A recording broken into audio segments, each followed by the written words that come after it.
अभी चल रहा है मार्च 2026 और वेस्ट एशिया बिल्कुल एक जंग के कगार पर खड़ा है। एक ऐसी चिंगारी भड़क उठी है जो शायद थर्ड वर्ल्ड वॉर की आग लगा सकती है। एक ड्रामेटिक हमला हुआ है, एक सुप्रीम लीडर की मौत हुई है और अब पूरी दुनिया ने अपनी सांसें रोक ली हैं ये देखने के लिए कि आगे क्या होता है। तो ये सारा क्राइसिस शुरू कहाँ से हुआ? इस एक बयान से।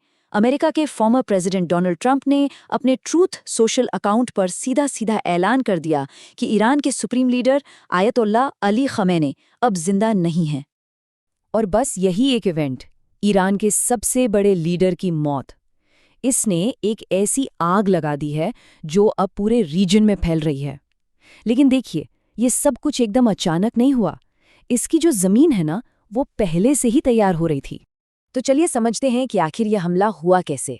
जैसा मैंने कहा, ये कोई अचानक हुई बात नहीं थी। नहीं, इसके पीछे हफ्तों की प्लानिंग थी। एक बहुत सोची समझी मिलिट्री स्ट्रैटेजी थी। जरा इस टाइमलाइन पर नजर डालिए। फरवरी 2026 की शुरुआत में ही अमेरिका ने अपना दूसरा aircraft carrier USS Gerald R Ford middle east में तैनात कर दिया। ये एक बहुत बड़ा मिलिट्री सिग्नल था। फिर 13 फरवरी को ट्रंप का बयान आता है कि ईरान में रिजीम चेंज यानी सरकार बदलना ही सबसे अच्छा होगा। और फिर आती है 28 फरवरी की तारीख, जब अमेरिका और इजराइल ने मिलकर आखिरकार हमला कर दिया। और ये कोई छोटा मोटा ऑपरेशन बिल्कुल नहीं था। इसके कोड नेम्स सुनिए। अमेरिका ने इसे नाम दिया ऑपरेशन एपिक फ्यूरी और इजराइल ने ऑपरेशन रोरिंग लायन। सोच के देखिए, इन नामों से ही साफ हो जाता है कि ये हमला कितनी तैयारी और कितने बड़े मकसद के साथ किया गया था। हमले के बाद सन्नाटा नहीं छाया, बल्कि एक तूफान आ गया। जैसे ही खमेनी की मौत की खबर कंफर्म हुई, ईरान ने एक पल की भी देरी नहीं की और अपना पलटवार शुरू कर दिया। तो अगले ही दिन 1 मार्च को ईरान के स्टेट मीडिया ने ऑफिशियली सबके सामने ये कंफर्म कर दिया कि हाँ, उनके supreme leader Ayatollah Ali Khamenei इस हमले में मारे गए हैं। और अब जो पावर में एक खालीपन आ गया है ना, उसको भरने के लिए एक इंटरिम लीडरशिप काउंसिल बनाई गई है। ईरान का जवाब बहुत तेज और बहुत जबरदस्त था। सिर्फ कुछ घंटों के अंदर उन्होंने मिसाइल और ड्रोन अटैक्स लॉन्च कर दिए और उनके टारगेट्स बिल्कुल साफ थे। पर्शियन गल्फ में जो अमेरिका के सबसे ज़रूरी मिलिट्री बेसिस हैं, उन पर हमला किया गया। इसमें कतार, कुवैत, UAE के एल बेसिस थे। बहरीन में जो US नेवी का हेडक्वार्टर्स है, वो था। और इतना ही नहीं, उन्होंने सीधा इजराइल के शहरों टेल अवीव और हाइफा को भी निशाना बनाया। और इस पूरी जंग की कीमत चुका रहे हैं आम लोग, इंसानी जानों से। शुरुआती रिपोर्ट्स जो आ रही हैं, उनके हिसाब से US इजरायली हमलों में ईरान के अंदर 200 से ज़्यादा लोगों की जान चली गई है। वहीं दूसरी तरफ ईरान के पलटवार में 3 अमेरिकन सोल्जर्स की मौत कंफर्म हुई है। देखिए, नुकसान दोनों तरफ हुआ है, लेकिन इन आंकड़ों का फर्क साफ साफ दिखता है। लेकिन ये जो आग है, ये सिर्फ वेस्ट एशिया तक महदूद नहीं है। नहीं, इसकी जो लपटें हैं वो पूरी दुनिया में फैल रही हैं और इसका सीधा सीधा असर हमारे देश भारत पर भी पड़ रहा है और कई तरह से पड़ रहा है। सबसे पहले तो देखिए तेल के दाम। जैसे ही जंग की खबर फैली, कच्चे तेल की कीमतें आसमान पर पहुंच गई।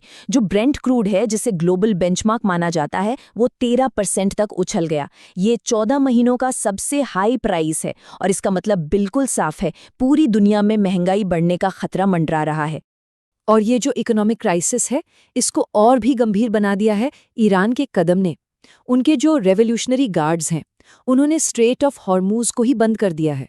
ये वो समुद्री रास्ता है जो इतना ज़रूरी है कि सोच के देखिए, दुनिया का लगभग 20% तेल यहीं से होकर जाता है। अब इसके बंद होने का मतलब क्या है? ग्लोबल ऑयल सप्लाई चेन पर सीधा हमला। ग्लोबल ट्रैवल का तो पूछो ही मत, पूरा ठप पड़ गया है। Iran, Iraq, UAE, Qatar, Kuwait, Israel, इन सब देशों के ऊपर का एयर स्पेस बंद कर दिया गया है।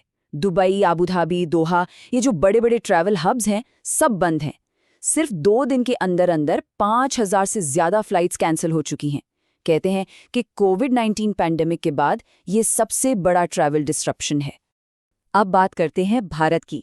हम इस पूरी सिचुएशन से अलग नहीं हैं। एयर इंडिया और इंडिगो दोनों को ही मिडिल ईस्ट जाने वाली अपनी फ्लाइट्स रोकनी पड़ी हैं। हालात इतने गंभीर हैं कि प्रधानमंत्री नरेंद्र मोदी ने कैबिनेट कमेटी ऑन सिक्योरिटी की एक मीटिंग भी ली है।